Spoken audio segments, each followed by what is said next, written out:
दोस्तों नमस्कार। और आज हम फिर से एक टॉपिक लेकर के आए हैं। बेहतरीन टॉपिक है परीक्षा की दृष्टि से पादप हार्मोन, और इनसे परीक्षा में काफ़ी बार प्रश्न पूछे गए हैं। तो बड़ा अच्छा टॉपिक है, एक बेहतरीन ट्रिक के साथ में आप लोगों को याद करवाऊंगा। और हमारे वीडियो को साथियों आप लास्ट तक देखा करें, जिसलिए कि आप लोगों की पूरी जानकारी मिल सके। और एक एक बार अगर आप लोगों को याद नहीं होता है देखने से, तो दोबारा भी आप उसको देखिए, और दोबारा देखिए, तिबारा देखिए। इसलिए जब तक आपका वो कॉन्सेप्ट पूरा ना हो जाए तब तक उस वीडियो को आप देखते रहिएगा, क्योंकि जितना आप लोग अच्छी तरह से तैयारी कर लोगे वो ही तुम्हारी परीक्षा में एक अच्छी मजबूती देगा। तो साथियों हमारे आप चैनल को लाइक और सब्सक्राइब भी करेंगे, अपने साथियों को भी शेयर करेंगे। तो आइए देखते हैं पादप हार्मोन्स। तो पादप हार्मोन्स के बारे में देखिए। पादप कहते हैं पौधों को। पौधों से जो हार्मोन्स उत्पन्न होते हैं वो उन हार्मोन्सों की क्या क्या भूमिका होती है। तो देखिए पादप हार्मोन्स होते हैं वो दो प्रकार के होते हैं। पादप हार्मोन्स दो प्रकार के बताए गए हैं। एक तो होते हैं पादप प्रवर्धक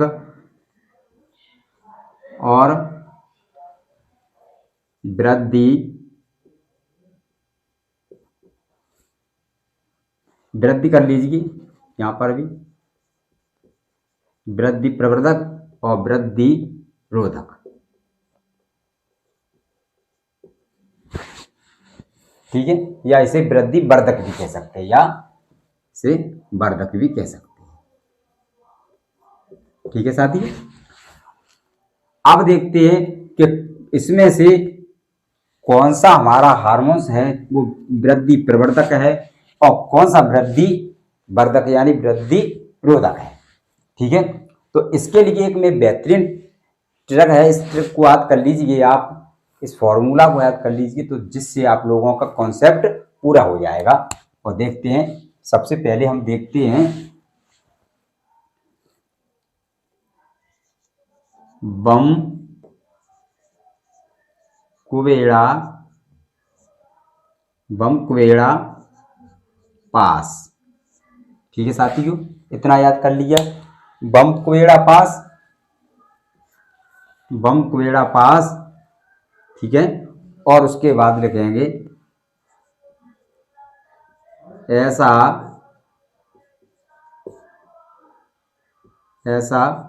जिए आप। बम कुवेड़ा पास, ऐसा जिए आप।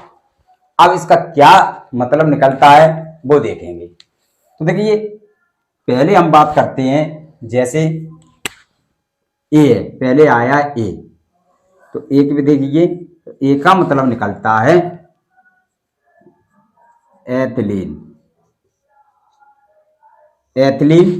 और फिर दूसरे नंबर पे आया सा, तो सा का मतलब होता है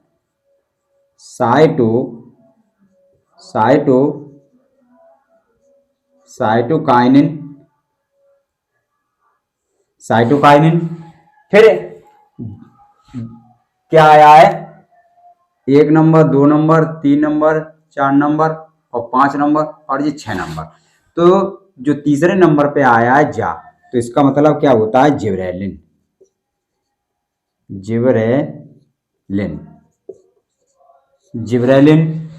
फिर ये आया है, तो इसे कहते हैं एब्सिसिक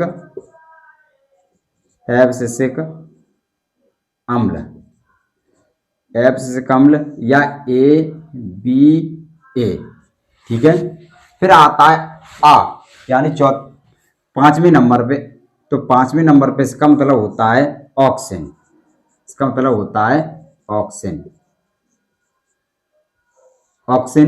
फिर आया है फा, तो इसका मतलब क्या होता है फ्लोरीजिन। ठीक है साथियों, अब जैसे हमने इस ट्रिक से हमने ये सारे हार्मोन्स जो थे वो हमने याद कर लीजिए इस ट्रिक से। जब तक हमें ये याद नहीं होगा तब तक हमें इन हार्मोन्स के बारे में मालूम नहीं कर नहीं पाएंगे कौन सा हार्मोन किस काम आता है। तो देखिए अब देखते हैं कि इसका क्या मतलब निकलता है। जैसे पहले इसमें ना आया है वर्ग यानी वाह आया है, तो वाह यहाँ पर आया है, तो इसकी मतलब कहने का मतलब इसकी खोज की थी 1962 में बर्ग ने। किसने की थी? 1962 में बर्ग ने। ठीक है साथियों, फिर देखते हैं कि जो बर्ग ने खोज की थी किसकी? एथिलीन की। अब एथिलीन जो हार्मोन्स है ये कैसा है? ये एक तरह का कौन सा है? ये वृद्धि रोधक हार्मोन है। कौन सा है? ये है वृद्धि रोधक। वृद्धि रोधक, वृद्धि रोधक हार्मोन्स है। अब ये हार्मोन्स है उसका काम, ये गैसीय हार्मोन है। ये कैसा हार्मोन्स है? ये गैसीय हार्मोन्स भी है। कैसा? गैसीय हार्मोन है। और इस हार्मोन का जो काम है वो क्या है? महत्वपूर्ण भूमिका इसकी है, ये फलों को पकाने का काम करता है। क्या है? फलों को पकाता है। ठीक है, तो ये बात हमें किससे हो गई? इस तरह से हमारा ये 1 नंबर है वो क्लियर हो जाता है। ठीक है, एथिलीन हार्मोन की खोज 1962 ईस्वी में बर्ग ने की थी और ये वृद्धिरोधक हार्मोन्स है और गैसीय हार्मोन्स है जो फलों को पकाने का काम करता है।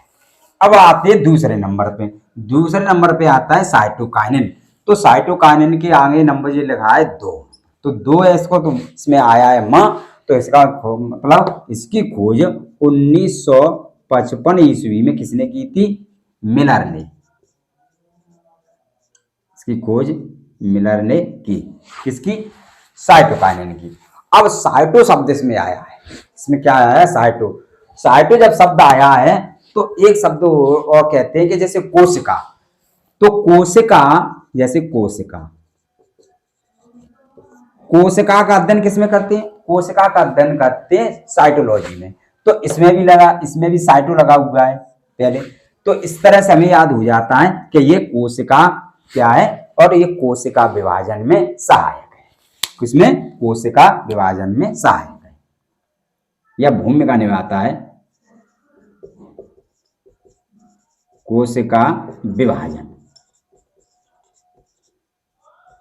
कोशिका विभाजन में ये सहायक है। ठीक है, इस तरह से। और इसके बाद और ध्यान रखेंगे, ये जो साइटोकाइनिन है कोशिका विभाजन के अलावा ये जो यानी साइटोकाइनिन हार्मोन्स है ये महत्वपूर्ण भूमिका किसमें रखता है? पादपों के वृद्धि करने में यानी लंबाई बढ़ाने में। इसका किसमें? लंबाई बढ़ाने में, और ये काम करता है। कौन सा? ये साइटोकाइनिन। तो यहां लिख लेंगे लंबाई में बढ़ाने में। ठीक है, लंबाई बढ़ाने में भी ये कार्य करता है। ठीक है, अब आता है, हम इसकी बात करते हैं जिबरेलिन की। तो जिबरेलिन अब हमारे आते हैं तीसरे नंबर पे। तो तीसरे नंबर पे हमारे ये आया जिबरेलिन। तो जिबरेलिन की खोज की थी, तो जिबरेलिन की खोज की थी 1926 ईस्वी में। किसने? जब वहां का आया को आया है तो इसके मतलब किसने खोज की होगी? कुरोसावा ने। किसने खोज की होगी? कुरोसावा। 1926 ईस्वी में इसकी खोज कुरोसावा ने की। अब देखते हैं कि जो जिबरेलिन हार्मोन्स है इसकी महत्वपूर्ण भूमिका क्या होती है, ये पौधों में किस तरह से काम करता है। तो देखिए ये जो कार्य करता है, तो एक तो ये पौधे की लंबाई बढ़ाने में काम करता है। ठीक है, पौधे की लंबाई बढ़ाने में काम करता है। जब लंबाई बढ़ा देता है तो फिर इसके बाद एक और ये काम करता है कि ये जो हार्मोन्स है जिबरेलिन, ये फूलों को खिलने में भी सहायक भूमिका, फूलों को खिलने में। ठीक है, फूलों के खिलने में भी ये सहायक होता है। और काष्ठी पौधों में एदा का बढ़ाने का भी काम करता है। जैसे काष्ठी पौधे होते हैं, नीम, बमुल है, उसमें ये इस तरह का बीच में क्या पाया जाता है? एदा पाया जाता है। तो वो एदा है वो किसके कारण बढ़ता है? एदा बढ़ता है इसी हार्मोन्स के कारण जिबरेलिन्स का, क्योंकि इसके पास जो कास्ट लगी होती है, जो उसकी त्वचा होती है, उसकी छाल होती है, और छाल के भी भीतर ऐदा पाया जाता है। वो ऐदा दिन उसमें वर्ष बार बढ़ता रहता है। तो उसको बढ़ाने में भी भूमिका किसकी होती है? इसकी जिबरेलिन्स हार्मोन्स की होती है। ठीक है साथियों। और ये कवक है वो हमें कहां से प्राप्त होता है? ये प्राप्त होता है कवक से। ठीक है, कवक से प्राप्त होता है। अब हम बात करते हैं एब्सिसिक अम्ल। एब्सिसिक अम्ल कौन सा अम्ल? अब आते हैं एब्सिसिक अम्ल। देखिए, अब हमारे जो मान लीजिए 1 2 3 अब 4, तो 4 नंबर का पे आ जाता है ये। तो 4 नंबर पे देखिए, देखो एक तो ये लगा है और ये लगा है, एब्सिसिक और एथिलीन। ये दोनों हार्मोन्स हैं वो वृद्धि रोधक हार्मोन हैं। ठीक है, और अब देखते हैं तो इसकी खोज। अब देखिए, इसकी खोज 1962 में हुई थी, और ये इसमें लगा है तो इसकी खोज 1961 में हुई थी। इसकी खोज 1961 ईस्वी में, और बे लगा है तो किसने की थी? बेयरिंग ने। बेयरिंग ने की थी एब्सिसिक अम्ल की। ठीक है साथियों। अब ये जो हार्मोन्स है, इस हार्मोन्स की पादपों में क्या भूमिका होती है? तो ये जब वृद्धि रोधक हार्मोन्स है, तो ये क्या करता है कि एक तो पौधे की जो प्रसूप्तावस्था होती है, तो प्रसूप्तावस्था को ये क्या करता है? कम करता है। प्रसूप्तावस्था को कम करता है। प्रसूप्तावस्था को रोकता है, और प्रसूप्तावस्था को रोकता है, और ये पत्तियों की विलंगनता को भी रोकता है। पत्तियों की विलंगनता को, जो पत्तियों में विलंगनता होती है उसको भी रोकता है। और ये सबसे महत्वपूर्ण भूमिका निभाता है, ये फूलों को खिलने में भी अपनी भूमिका निभाता है, यानी फूलों को आसानी से खिलने नहीं देता है, तो ये फूलों को खिलने से भी रोकता है। कौन सा अम्ल? एब्सिसिक, यानी ABC, एब्सिसिक एसिड। ठीक है साथियों। तो यहाँ पे जगह नहीं है, लेकिन मैं आप लोगों को साथ साथ में बताते चल रहा हूँ। ठीक है। अब बात आती है ये 5वें नंबर की, यानी 5वें नंबर। तो 5वें नंबर पे यह क्या है? ऑक्सिन। तो ऑक्सिन की खोज किसने की थी? तो डा लगा है, तो इसका मतलब किसकी खोज है? 1900। ठीक है, यानी 1800। इसकी खोज की थी 1880 ईस्वी में डार्विन ने। ठीक है साथियों, 1880 ईस्वी में इसकी खोज की थी डार्विन ने। अब इसकी महत्वपूर्ण भूमिका क्या होती है पौधों? तो इसकी एक तो ये खरपतवार को नष्ट करता है। ठीक है, इसको ये खरपतवार को नष्ट करता है। किसको? खरपतवार। खरपतवार को नष्ट करने वाला हार्मोन्स है। और ये जो निषेचन क्रिया है, द्विनिषेचन क्रिया, तो द्विनिषेचन क्रिया में भी ये महत्वपूर्ण भूमिका निभाता है। द्विनिषेचन यानी जैसे मान लीजिए कोई पौधा द्विवर्षीय या त्रिवर्षीय या कैसी तरह से है, तो इस हार्मोन्स का उस पौधे पे छिड़काव कर देते हैं, तो बिना निषेचन के ये क्या होता है कि उस पे फल आने लगते हैं।